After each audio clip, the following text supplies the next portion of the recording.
ہم اگر کسی جینی ہوٹل میں کھانا کھانے جاتے تو وہاں لکھا ہوا ہوتا اس ہوٹل کے اندر پیاز اور ادرک لہسن نہیں ڈالا جائے گا. کیوں؟ یہ جینیوں کا دینی اختیار ہے, دینی آزادی ہے. میں اٹھ کے کہتا ہوں بھائی میرے کو پیاز اور لہسن ہونا, اب جینی ہوٹل میں بھی پیاز اور لہسن ہونا, ایک سا فوڈ کی سسٹم قائم کرو, بعد میں ایک سا سول فوڈ قائم کرو. میں بولوں گا صاحب برہمین ہوٹل میں میرے کو نان ویج نہیں ملتا, میرے کو بکرا کھانے کی عادت, چلو گائے نہیں بکرا کھانے کی عادت ہے. آج برہمین ہوٹل میں میرا مطالبہ ایک ہندوستانی ہوتے ایک ناتھ ہے, آپ گوشت پیش کریے, ایک سا فوڈ سسٹم لائیے. پہلے میں مطالبہ کروں گا اگر سکھوں کو اجازت دے دی پارلیمنٹ نے تلوار لٹکانے کی, مجھے بھی ڈرے میری جان کا, مجھے بھی تلوار لٹکانے کی اجازت دی جائے, ایک سا عام سسٹم لایا جائے, بعد میں ایک سا سول کوڈ سسٹم لایا جائے. اگر آپ لا بھی لیں, مودی جی دوڑ لیں, فلاں جی دوڑ لیں, انو جی دوڑ لیں, انو جی دوڑ لیں, لا کے آل انڈیا مسلم فرنٹ کے اسٹیج پر آ کر کہہ دیں پیاز آ گئی, مٹن آ گیا, تلوار آ گئی, آؤ اب بھی مسلم ایک سا سول کوڈ مان لو, سارے مسلمان تبھی وہی جواب دیں گے لکم دینکم ولی دین. ارے تیرا دین تیرے ساتھ, میرا دین میرے ساتھ ہے. اب بھی ہرگز نہیں, ہو ہی نہیں سکتا. آخری پوائنٹ, اگر ایک سا سول کوڈ آ بھی گیا, اپنے اختیار میں ہے, کام کرو, ہر آدمی 50 کارڈ ڈالنے کا عہد کر لو. یہ حکومت تک اپنا پیغام پہنچانا ہے آسان ذریعہ. قیامت کے دن انشاءاللہ حجت بنے گا, اللہ تیرے دین کے خلاف جو لوگ اٹھے تھے کم سے کم ایک کارڈ کے ذریعے بات پہنچا دی. اللہ جزائے خیر دے آپ کو. لاسٹ پوائنٹ, ہر آدمی 50 کارڈ ڈالنا. اگر آ بھی گیا, ہیبت کھانے کی ضرورت ہی نہیں ہے, اس لیے کہ ہمارا دین اتنا آسان ہے صاحب. تم ایک چیز پھینکو, اللہ سبحانہ و تعالیٰ 10 راستے بنا رکھا جہاں آدمی دین سے باہر بھی نہیں ہوتا, اللہ کی رضا حاصل کر سکتا.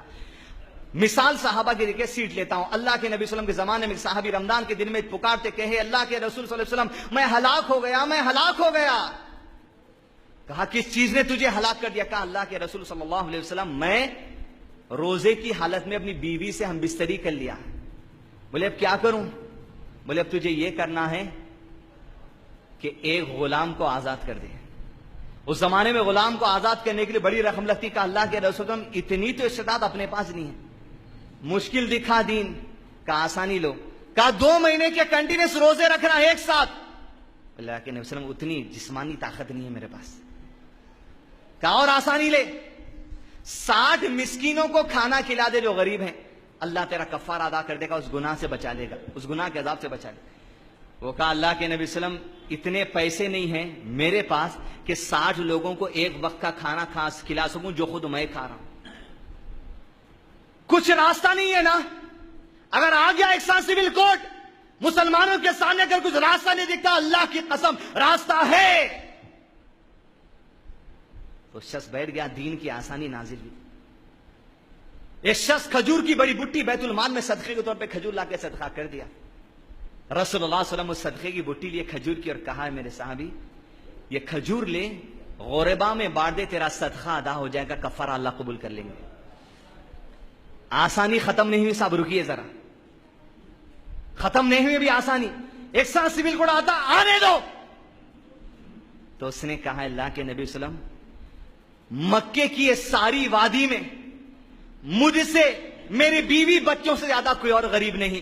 اے اللہ کے رسول کیا کھجور میں کھا لوں تو کفارہ آ جائے گا؟ مسکرا کر میرے نبی صلی اللہ علیہ وسلم نے کہا کھا لے, تیرا کفارہ ادا ہو جائے گا.